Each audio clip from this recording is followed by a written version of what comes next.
everybody. We're back. Hello, everyone. Welcome to episode 37 of The Worst Talk Show. I'm DJ Angie C. That is handsome boyfriend Dave. Yeah. Together, we are the greatest talk show hosts in a 25-mile radius from where we are, at least. You know that includes Boston. Does it? Yeah. I still think we're the best talk show co-hosts. I'll tell you. Even in Boston. What kind of talk shows are in Boston? We don't really have a talk show. Jim Browdy and Marjorie Egan. Like I said, we're the best. Hello and welcome, everyone. We took a little sabbatical last week as I was recovering. We are going to wait for everybody to show up so we can see. Look at this. Michael Maloney already here. Jim Holly Cantor. Nicole Tomorrow. Smitty. Yeah, everybody's here. Smitty was like, "Are we getting a show tonight?" And I was like, "Yes, we are." Excellent. Okay, so as most of you know, I had surgery April 1st. It's called the Vsg Surgery, which is vertical sleeve gastrectomy. And that's a fancy way of saying laparoscopically, they put instruments in and they cut 2/3 of my stomach out. You mean like pulled it a drum through. set and a guitar? Yes, it was a trumpet that actually pulled my stomach right out. Cool. And I thought I was only going to need a couple days off from work. Hello, Samabola. And I was very wrong. The first couple of days are really rough because everything's kind of swollen inside, and trying to keep any sort of liquid down, very difficult. We've been together for what, 5+ years? It'll be 6 years in July. Right. Okay. And I had never seen Angie throw up in that whole time. That's not true at all. Anytime I had anything with aspartame in it, I never saw you throw up. Okay, but that is not true but we at all. caught up this past week. I actually didn't throw up that much. 5 years worth of throwing up. I dry heaved a bit. Retching. Oh my God, Doug McCormick is here. Casey Riddles. What up? Tender Vittles. Doug McCormick always shares our show to all of his friends and fam and fans on Facebook. Hello, Doug. We love you, Doug. I dig Doug. Wow. That was nice. What can I say? So yeah, healing nicely. Oh, thank you, Auntie Bonnie. Is he like off and on? Are you okay, Mike? Yeah, he may have. How's your connection? He may not have a good connection. By the way, wearing a Nicole Anguish original design. Just got this t-shirt. You can get them too. So this was originally the cover for a Not a Surf record. And she is now taken, because the art is hers, she's taken some of the best images and turned them into t-shirts. I think she's doing pillows and stuff too. It's crazy. So Day Camp Creative, Nicole Anguish, if you want to get one of these bad Larrys. I personally love this. But she's got a ton of different designs. She's got the big wheel on one of them, doesn't she? Yeah, one of the from the Letters to Cleo Thanksgiving homecoming show. She's got the big wheel. So Riddles is in the house officially. Auntie Bonnie. Vicky, thank you. Yes, I'm finally like totally myself again. It was rough. It was definitely a rough couple of days around here. Woo-wee! And I just didn't have the energy. I was kind of creeping online. I even jumped on X Night a little bit just to kind of say hi, like from my bed with I had like a heating pad on my tummy, and I was just like, I can take a baby sip of something. Bob Tarasi, hello, sir. Yes, Holly Cantor. Nicole's art is amazing. Yes, it is. So I'll post a link for the t-shirt as well, if you care to do some shopping online after the show. We recommend her stuff. We love it. Karen Hirsch. Hanging all over the house. Hi, Karen. So the other thing we wanted to update you with, because we talked last episode that we were actually coming to you live from the new desk that Dave was building me for my little home office area. Well, we've got the pictures and we'd like to share them for you now. Well, let's just look. I asked Dave for last year, I think it was, when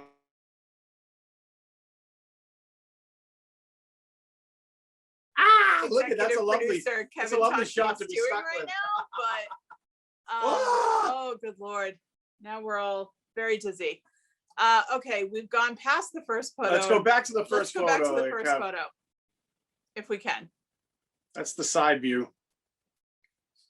Okay. We are a well-oiled machine. I'm taking the rest of the show off.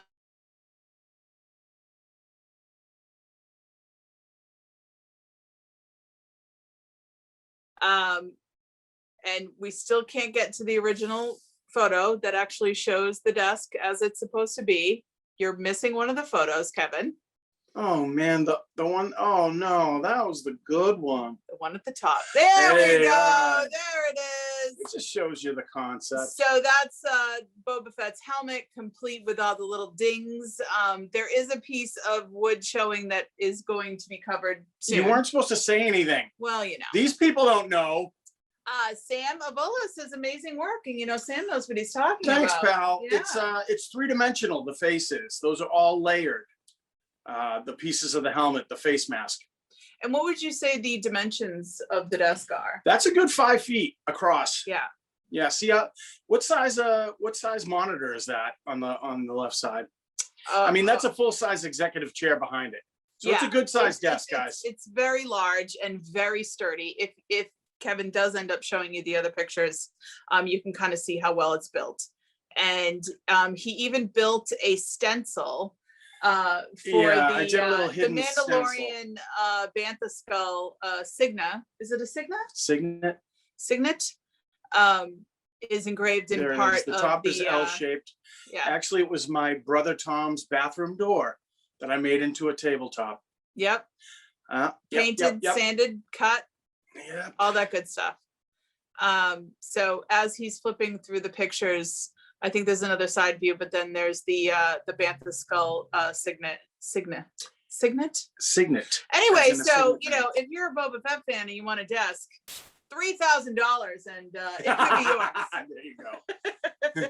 That's the value I'm putting on the desk right now. So there's the Boba Fett desk. Nikki T, 2 monitors. I am a big shot. Let me tell you something. When all you have to work from home is a laptop, you need a second monitor.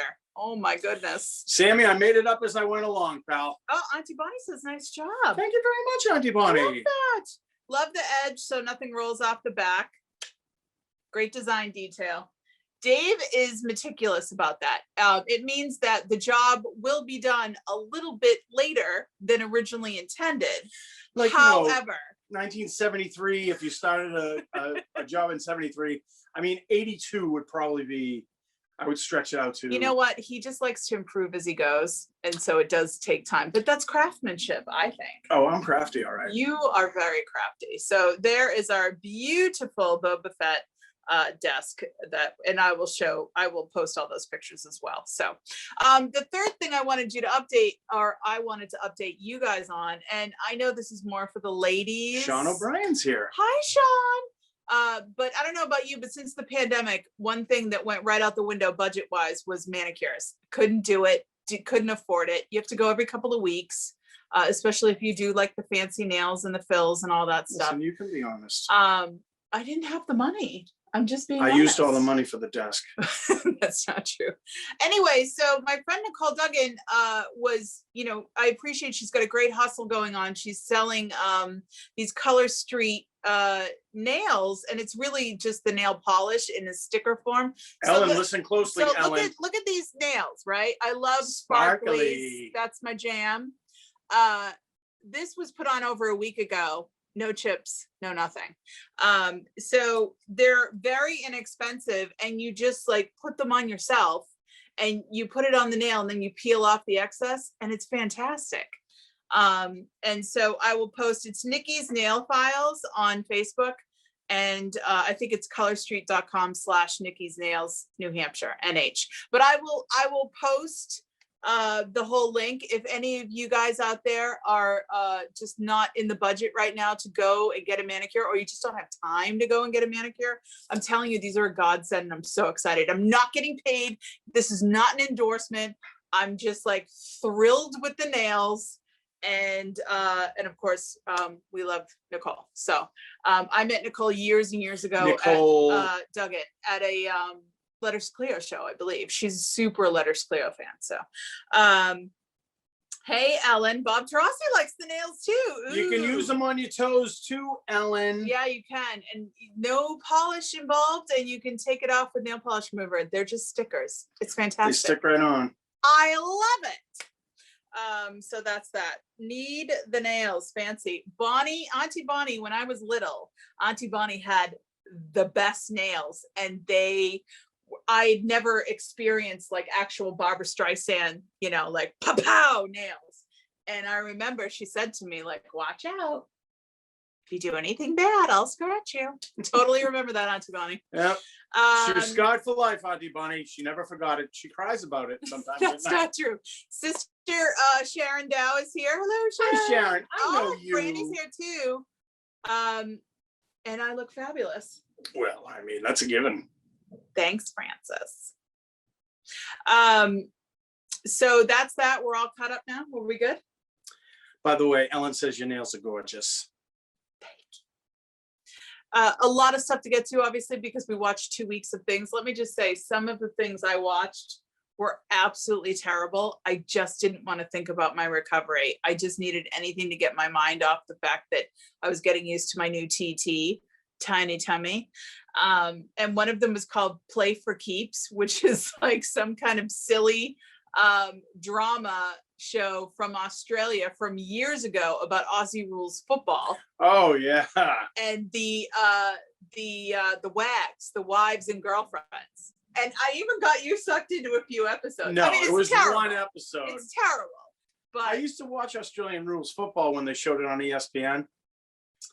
by the Magpies way, and the Bombers. Sam talking about the nails, I they're not hers. It's like an Avon thing. She's just a local rep. She did not invent them, although if she did, slanging them. she would not be on the show. She'd be way too important for us. Jim Aussie, Paracati Aussie, sounds Aussie. like, Oi, oi, oi. yeah. Yes. Yeah. So I watched that, which was ridiculous. We watched the Godzilla versus King Kong movie. I keep messing up the name, but you know what I'm talking about. It's on HBO Max. Godzilla versus Kong. And of course, the money shot is Kong taking Godzilla and punching him in the face. But yet we grew up with a very large Godzilla and a very wee, well, I mean, relatively speaking, I mean, King Kong is huge, but not as big as Godzilla, but this has them at the same scale. I just find it hard to believe. It was a little hard to believe. Also, I mean, as far as fantasy, monster movies goes, this wasn't very realistic. Yeah. It was fun. No, it was fun. It was better than Godzilla King of Monsters. Yeah. And the little sidebar stories with some of the other characters, like most of the human characters were pretty lame, let's be honest. The best part, because I'm a nerd, yes, is they were talking about Kong, and they were talking about Godzilla, and they were talking about Kong, and then they had the Japanese scientist on, and they asked him a question, and he said, Gojira. And it was like, that's the real deal. Right, because that's the real deal. Yeah. Speaking of Godzilla, any with moment now Godzilla. we're going to get one because some nuclear power plant in Japan is going to be dumping in the ocean. It's been a huge story for the last couple of days. Really? And all I can think of is like, well, I guess we're getting a Godzilla. Can we get plane tickets? I don't know. The plane might melt. Maddie McLaughlin is here. Fabulous! Maddie, you missed my nails. Maddie. He enjoyed Godzilla King of Monsters, but the company was the best. Oh, that's right. We all went together. Oh my God! I totally forgot about that. You were the best part. Maybe that's why I was distracted. Well, probably the bromance between we were throwing you two. jujubes at people. Yep. Creature double feature all the way. Do you remember Gadzuki, which was supposed to be Godzilla's little baby? And he would puff little puffs of smoke. Little ring of smoke. Yeah. And a little ring of smoke would come. I remember that. Oh yeah. So we watched that. The best thing on Netflix right now is This Is a Robbery. Have you guys seen it? I'm assuming most of you have seen it because it's been out for a whole week. It's the heist. It's the Isabella Gardner Museum heist. And It's very eye-opening. It's okay. This whole time you're wondering how nobody has ever been caught and the paintings have never been found. There's been a couple of, and that they were mostly cut out of the frame. There were so many things that didn't add up. There are a couple of cool characters in this thing. Yes, and the documentary, it's definitely worth a watch, but it also presents the most valid, reason or impetus behind the robbery, which is that back then criminals used works of art, specifically in Boston, as a get out of jail free card. So because this actually happened, they had a very notorious thief who had stolen something from the MFA, and he got pinched for something else, and he was like, well, if you let me go, I'll give you back this painting. And they did. And so from then on, crooks were going to steal stuff, not because they knew the value of the item, but because they knew it was just enough to get them out of jail. That's why I stole it. It's really amazing. It's a series. What was it, like 6 episodes long, maybe 5 or 6? It's just, I know there's a lot of podcasts about the robberies as well. But this is a perfect primer to get you started. It's pretty cool. It takes you inside. It's a palazzo in Boston. By the way, I've never been. Crazy. How horrible am I haven't been either. as a New Englander that I've never been there? I want us to go. We need to go now. Like, absolutely. Because it is beautiful. But it's funny that the most valuable painting they didn't take. It was just off the wall and waiting there. And then the other, there were a couple of things that were stolen that had almost no value at all. And one of them was like a Napoleon, it looked like an eagle from the top of a flag topper. It was like a flagpole. Worth nothing, but to the uneducated probably looked like a solid gold piece. And they took that, so. Very interesting. Nikki T, I took a photo in there once. Guard yelled at me. Why am I not surprised, Nikki T? Honestly, why am I not surprised? I thought you were going to say that you know the guy who knows the guy. Oh, it's set cool up the robbery. It's cool to see the empty spot.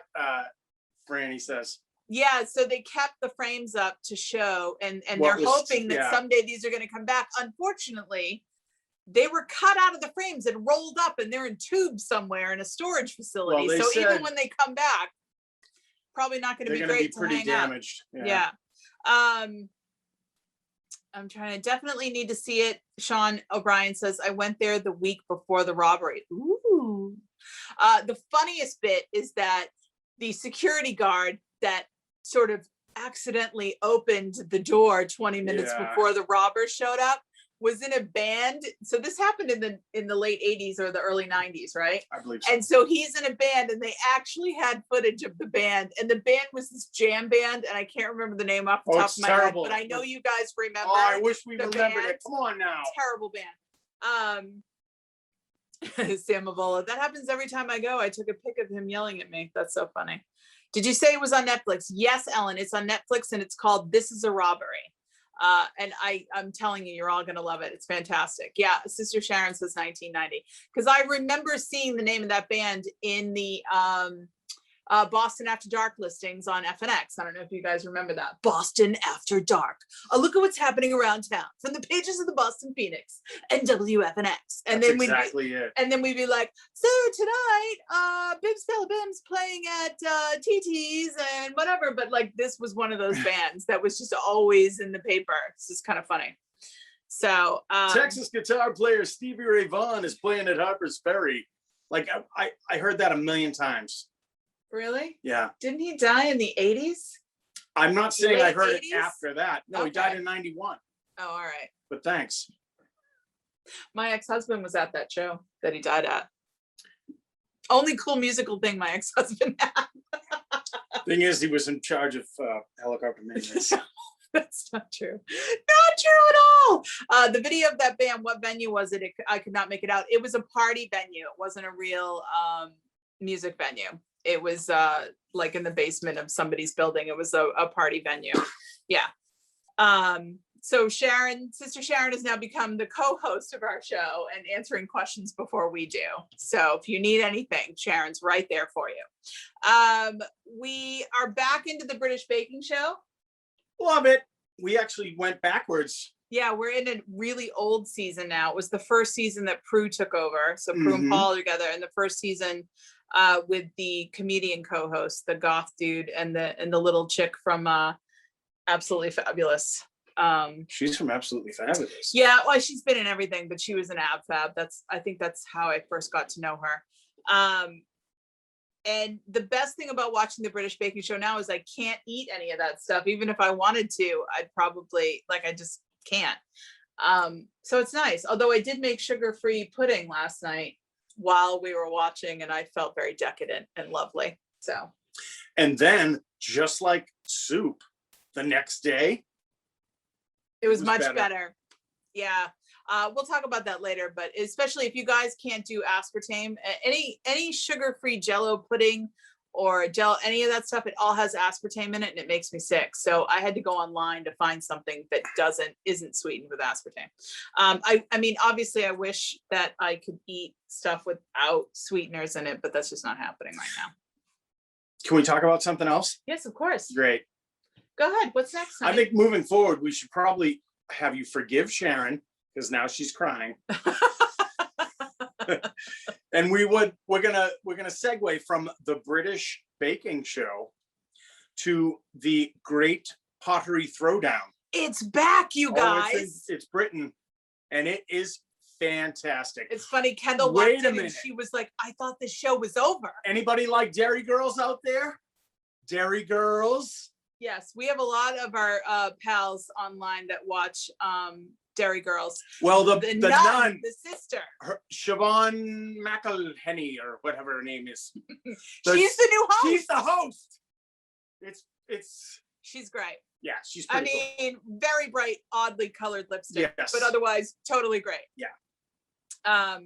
We are Phil Fleming, erythritol. I use it in baking.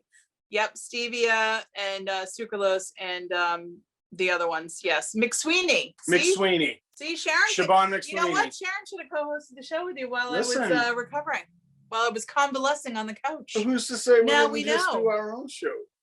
Oh, did you do your own show? In my head. Oh, really? Isn't that nice? Mayans, that's the big show. I really needed stuff to watch while I was out all week because I just didn't want to think about anything. Like, you just get obsessed, like, something wrong? Did something happen? Am I never going to be able to, take large sips of anything again? Like, it's a process to sort of wrap your head around everything. Am I ever going to be able to take large sips of anything? And I forgot that we'd watched the first season of Mayans, and then that was it. And I completely forgot the show was still on.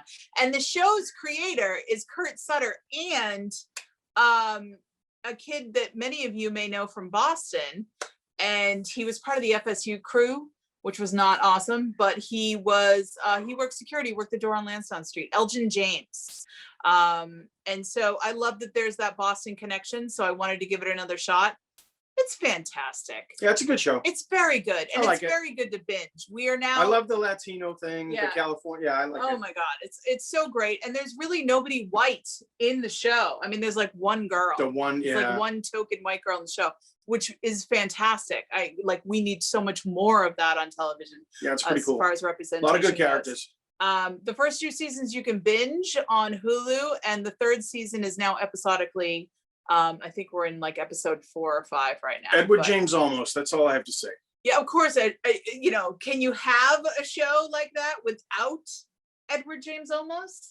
I wouldn't want to. There are very attractive men besides Edward James Olmos, just FYI. And there are some very attractive ladies as well. So there's really something for everybody. Thunder Force. Oh my God. The new Melissa McCarthy movie on Netflix. Do you need a laugh? It's so stupid and silly, but we LOL'd a lot. Yeah, I mean, she's like a friend of ours, like, it feels like. It's not really. You've never met her? No, I'm saying it feels like it because she's so nice. It is. Like, Melissa McCarthy does feel like she's, somebody's sister or cousin, like, that we've hung out with her at parties. Like, she is super just awesome. She's normal because she's normal looking. That's part of it for sure. So it's her. Octavia Spencer, though. Octavia Spencer was kind of a dud in this movie. Yeah, not really. The comedy thing not awesome with her. No. But basically they turn out to be their old and dear friends, and they lose touch, and one of them is super smart, and she learns how to make superheroes because there are super villains in this world but no superheroes, so she learns how to make them. Melissa McCarthy accidentally gets shot up with the serum and in her face. It's awesome. Comedy ensues. Okay, just to let you know, Jason Bateman as the crab. Let me tell you something. Jason Bateman, the sexual tension between Jason Bateman and Melissa McCarthy, even with Jason Bateman with big claw, crab claws, is like really cool. I feel funny. This is kind of hot. Like, I think there's going to be a sequel because of that hotness. Phil Fleming, Octavia Spencer was the straight person. Like, she was the straight man. You know what I mean? Like, but it just wasn't. I expected a little more. Yeah, a little bit. Something. It might not have been her fault either. It could have just been the editing. I mean, this is another movie that Melissa McCarthy is making with her husband. And some people have a problem with that. I loved it. I thought it was hilarious. I want a list of people. Oh, it's all over the internet. Some people are giving it crappy reviews and saying that Melissa needs to stop making movies with her husband. I'm like, let Melissa do whatever Melissa wants. Exactly. We laughed a lot. It's on Netflix. It's called Thunder Force. If you don't expect much, you'll be pleasantly surprised. Yeah, I mean, it's not going to cure cancer or anything. But we really liked it. We finally finished the Aretha Franklin docu-series on National Geographic. Okay, look. The whole series is great. All right. It's heavy though. Is it Jessica Arivo? I believe so. Okay. She's great. But by the end of it, they actually show footage of actual Aretha. Yeah, which is the best part of the whole thing. Guys, you can watch the whole show. It's great. But they show her doing when she filled in for Pavarotti. Yeah, Nessun Dorma, I think it's called. It is one of and when Dave and I first started dating, or maybe a little bit after, I mentioned that was the greatest performance I've ever seen on television ever, was when it was the night of the Grammys, and Aretha and Luciano Pavarotti had performed a few days prior at like a private party or whatever for Music Cares. So the night of the Grammys, they're in the middle of the show, and they come into Aretha's dressing room and they say, listen, Pavarotti is sick. He can't perform tonight. Is there any way you can do it? And they had like 15 minutes. Yeah, it was just a guy came in, hey, any Franklin, chance? Like, we know you did it, whatever. This is opera. Like, no, I don't think most of us didn't even know she could do opera. Well, guess what? And it's Nessun Dorma, I think. And it's the most mind-blowing performance that Sam Mavola will attest to. It's beautiful. There's no way you're not crying by the end. She's singing in not her key at all. You know, she's got a very high register, really. She's so low in this. And she starts and chills just go up your whole body. And by the end, I'm sobbing. I was sobbing, and I've already seen it like 6 times. Well, you were hormonal. I'm very hormonal. That's the other side effect from getting surgery. The things just go wackadoodle. But it's amazing. If you don't watch the whole show, at least watch the last episode, because it was just, it's stunning. The first movie she made with her husband broke even. That's pretty awesome. Oh, Lewis is talking about Melissa McCarthy. Sorry, he's a little behind. Yeah, Phil, I remember watching that live, says Phil Plumbing. I watched it live as well, and my jaw was on the floor. I just could not believe it. So after the show, go Google. And Sting introduces her too, just to add a little extra panache on the top. But they don't show him. Yeah, in the video that you see on YouTube, it's Sting saying she didn't know she was going to do this. She's a last minute fill-in, and you're thinking like, oh yeah, this isn't true. They're just whatever. It really did 15 minutes. Yeah. She was like, yeah, just let me listen to Pavarotti and the way he sings it, and I'll go out and bang it out. And she does, and you're just like, oh my God, it's really stunning.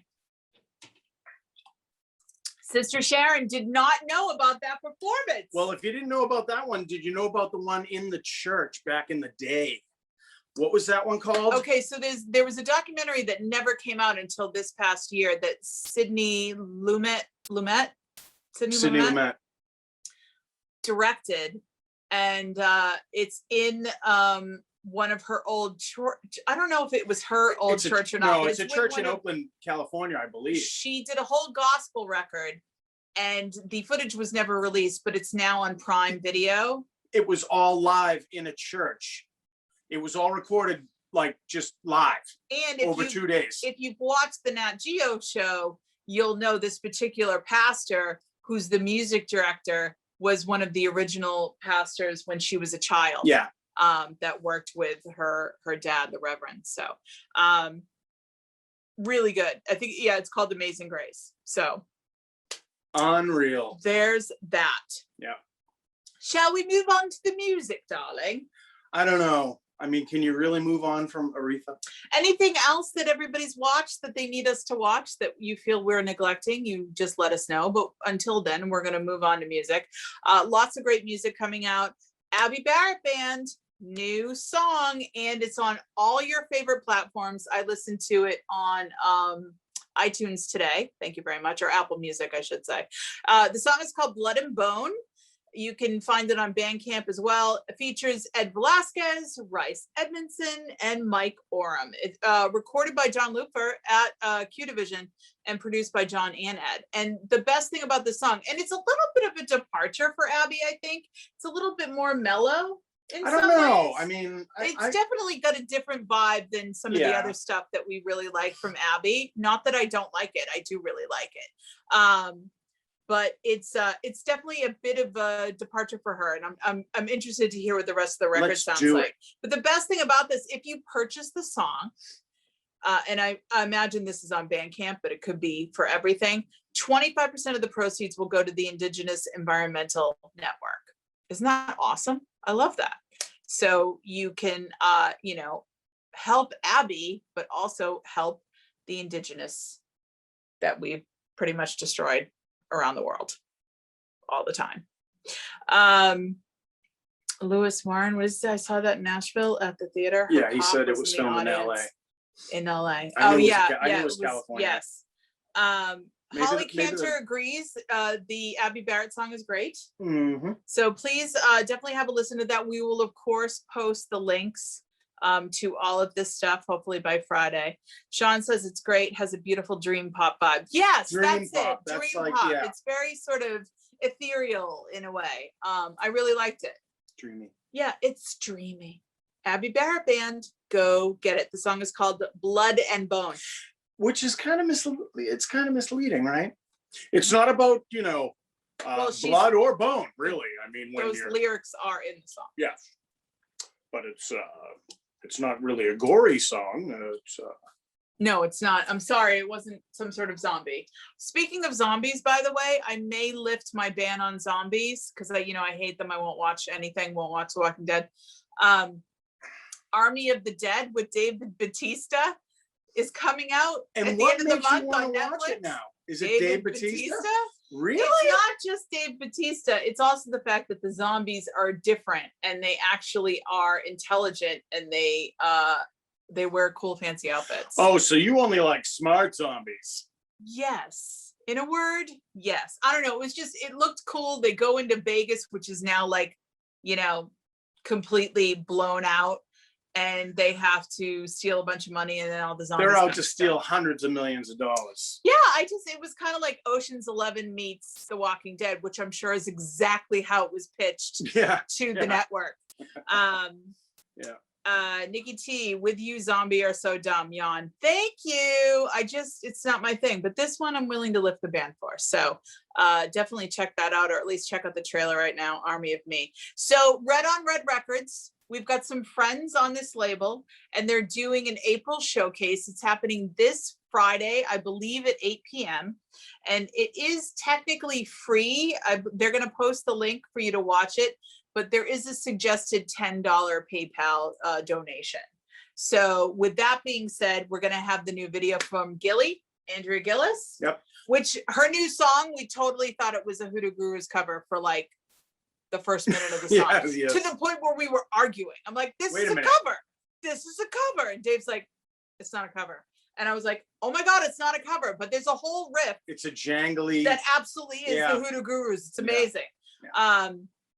So the Chelsea Curve, Linda Bean and the Chelsea Curve. We talked about them last episode. I believe they have a video that's going to be showed. Then there's also going to be music and videos from Justine and the Unclean, who we Kid love. Gulliver. And the Shanghai Lows, of course, Linnea's Garden. I hope I'm pronouncing that right because I don't know her personally and I may not be pronouncing that right. Sean O'Brien, please help me. And more. So I think the video that's being premiered for the Chelsea Curve is the one that Mike Joshua directed. So there's a lot going on there. There's a lot of connections, man. We're all connected. So definitely check that out. And I will post the link to that as well. Maybe I'll even try to post the links tonight so that we have enough time. Hey, do you know what's happening this Saturday? What's happening this Saturday, Speaking Dave? of Mike Joshua. Oh, that's right. Linnea. Thank you, Phil. Linnea. I did pretty good. Yes. Yeah, Linnea. Yeah. What's happening this Saturday, my love? That would be 80s night. What? Mike Joshua spinning the tunes, taking you back to the 80s. I kind of love that we get X night once a month, and now we get 80s night once a month. You might even be able to dance this time. Yeah, I definitely couldn't last time. Oh, Nelly, was I not dancing? I think you were busy throwing up. Probably. But yeah, I'm definitely looking forward to that. 80s night is a little, I would say it's kinder and gentler, but it isn't really. It's still going to make you want to get. There's Mike Joshua right there. Show you bootay. Joshua is in the house. 80s freak out. So if you have any requests, hit him up right now. I'm sure he'll be thrilled. Because a DJ loves requests. My God. I couldn't stop myself last X night. I know you really, yeah. Last X night, Dave was like, and how about this one? And how about this one? Oh, like, what about this? Slow your roll. And then Mike played them anyway, so. Well, he didn't, I mean, it's a reasonable facsimile of some. I just, as a DJ and as a former club DJ, you hate requests. I mean, they're just terrible. Because as a club DJ, you're creating art. You're taking other people's art, but the way you can get a dance floor, and when you're like, oh, I know this next song's going to kill him and this next song's going to kill him, but they're all a cohesive thread. It's a talent. And Mikey is phenomenal at it. But yeah, then you've got the drunk chick who goes like, can you play Dexy's Midnight Runners? And you're like, yeah, I'll get to it. Phil Fleming, DJs do it on request. Not really. Also, for those of you who didn't work in radio and don't know, requests on the radio are not really a thing. They're an illusion. 9 times out of 10, if you call a radio station and you request something and then they play it and send it out to you, it was already going to be played. It was already in the pre-programmed. It's a shame. Because 9 times out of 10, you're requesting something that's already being played. And how could you let the people down like that? Oh my God. I'm pulling back the radio curtain. Also, the War of the Roses and all that crap, totally fake. You're not allowed to record anybody and replay it on a broadcast without their permission. And there's Linder. Those kind of shows are all done by voice actors. Did you ever notice when you listen to something like War of the Roses or like the weird date show they have on the other one, that they don't sound like Bostonians? Wonder why. Yes, I'm sorry, Sharon. Your whole concept of radio is now crushed. Did you know that Linda met Mike Joshua because of a request? I believe that the story is that her friend wanted to hear a song. She went over to Mike to request it for her friend, and he never played it. Yeah, but Linda's so hot, it doesn't matter. She approached him, and that was that. But of course, I tell you, he didn't play it because whatever it was not in the wheelhouse. And it was not Jesus Built My Hot Rod. The Big Man Restless by Kissing the Pink, Mr. Mike Joshua, for 80s night. Good God, Smitty. Is that like a very area specific band from Detroit? I know I've never heard that, Kissing the Pink, ever. You never heard of that band? No, have you? I don't know, but I imagined that I did. Well, I know makes too much sense. It's something that you practice, but I don't think you knew about the band either. Mike Joshua, correct, because it wasn't a good mix. See, there's a whole thing. It's a whole method to the madness. When you hear it, you will love it. All right, we're all going to go listen to it. Ellen, for real, Mix 104.1 War of the Roses is fake? Yes, Ellen, it is. I work there. What about the second date update? Yes, also fake. Like I said, the stories themselves could be real, but they're played by voice actors. You are not allowed to record anybody without their express permission. And those are shows that are in every market across the country. They might be called different things, but they all use the same people, and it's all pre-produced. And yeah, sorry guys, but I'm not in radio right now. So by the way, that 80s night is on Twitch. Yes, we will go to Twitch, and we will also post the link Joshua at DJ Mike Joshua. No, it's just DJ Joshua. DJ Joshua. And Joshua is spelled Gioscia, which is Gioscia. And I have known that since the first week I met Mikey. Never forgot how to spell that crazy last name. Ellen, interesting. I've just ruined Ellen's life. I'm so sorry. Ellen's gonna call. All right. Ellen, if you tell them I told you. I got a friend who was in radio. Her name is Angie C. Yeah, Angie's A-N-G. First of all, Ellen doesn't sound like that. So I'm just saying it's gonna, I can see it. She said you guys are all full of poop. Listen, there's a weird thing about radio where they didn't like original content, and because like they wanted ratings, and you only get ratings if a huge number of people like everything you do, right? It's like McDonald's. So if you're really funny, but you're only appealing to a certain demographic or a certain part of the audience, that's not good enough for these major companies. So what happens is the music, not even the music, the shows themselves get very homogenized, and there's no creativity. And then they're like, well, we'll just take a show that's successful in another market and bring in actors. And the whole thing is hilarious because these huge radio companies have homogenized and gotten rid of all the content. So what did they decide to do? Oh, we're now going to invest in podcasts because we need content. Okay, so podcasts are literally all the shows that you just got rid of, and now you're going to have. It's funny, Angela and I were just talking about this again this morning. It's just so funny. There's a great tweet that goes around every once in a while where somebody goes, I wish there was a podcast that could tell us the time and the weather while you're listening. And they were like, yeah, that's called radio. That's called talk radio. Ellen says, I think you were working on Mix when I first heard you and then met you at Salem Beer Works. Yeah, probably. Listen, I love Mix 104. I loved my time on the morning show, but it was disappointing to find out that all that stuff was kind of canned and brought in from other places, you know. They're great on their own. They didn't need it, but that's that. I came from radio where everybody was creative all the time, and it ruined me for commercial radio because it's just not like that anymore. Maybe it will be again someday. I think that these companies are going to continue to go in the podcast direction and in the data collection direction, which means they'll probably get rid of smaller stations in their clusters throughout the country, which means mom and pop independent stations could make a comeback. So don't lose hope. It'll happen in some way, shape, or form, I assume. Thank you for coming to my radio TED Talk. Well, Dave, the floor is yours. Well, yeah, the floor is mine. What have you been eating lately, Dave? Nothing. That's not true. Salad. Lots of salad, lots of protein. Yeah. Oh, and a ton of pistachios.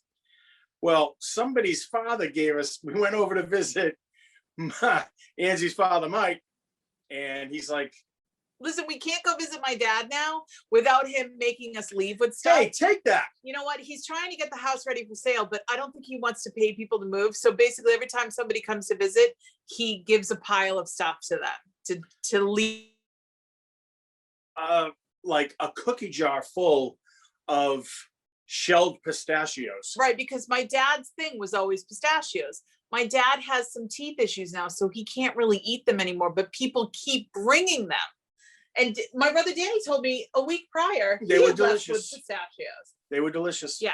So Dave's on a pistachio kick again. I had to pick some up today when I went to BJ's. Yes, you did. And thank you for going to BJ's. And I got the shelled kind. Now I'm like, no, I don't deal with the shell anymore. The shells are good if you every- want to just pass the time. Every 8th one is sealed. Try to break Yeah, away you my don't want to teeth. break your teeth. Well, back in the day, they were only dyed red, really. And my dad Like, constantly what is- red fingertips Why would they Like my dye whole them childhood. red? That makes I have no no idea. sense at all. to make them. Does anybody more out there attractive. know why pistachios were dyed red? I would like to know. I'm an inquiring mind. Oh my God, Mark Finney is here. Holy crap, Finn! He stopped watching the Criterion Collection and started watching us. I see how it is.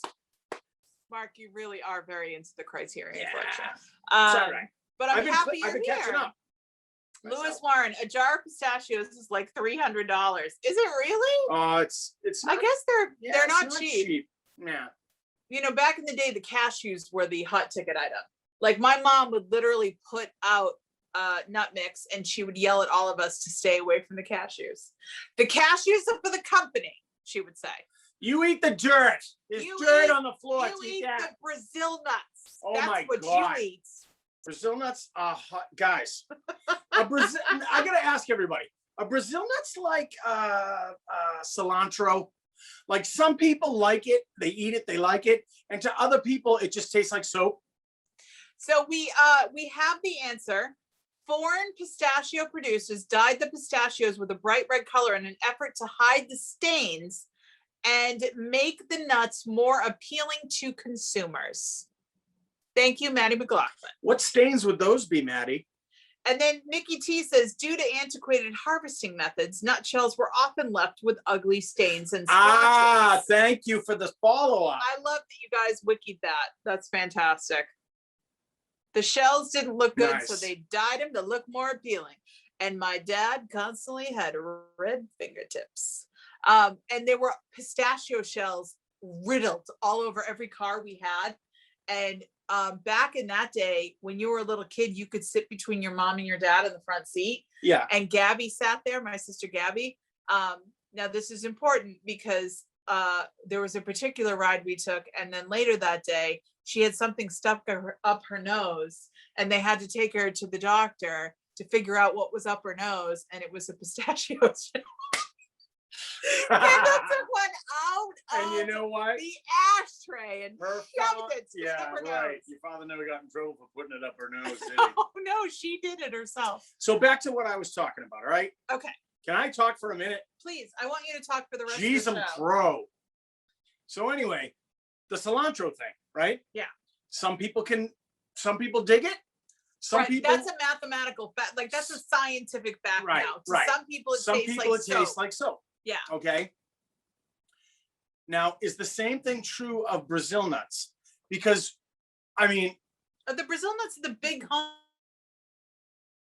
Like a Jimmy Durante nose. I right, mean, they're really they're big. big, right? And then, but I would, I'd use the crackers. I'd crack it open. Oh my God, it's a huge nut, right? Yeah. And I you think they throw would it, just and I'd be cheat. like, I'd throw it in, and I'd be like, oh, this is gonna be great. It's terrible. There's no flavor. It tastes like dirt. Yeah, it's just not good. Francis says Brazil nuts were always left the last in the bowl of nuts. Yep.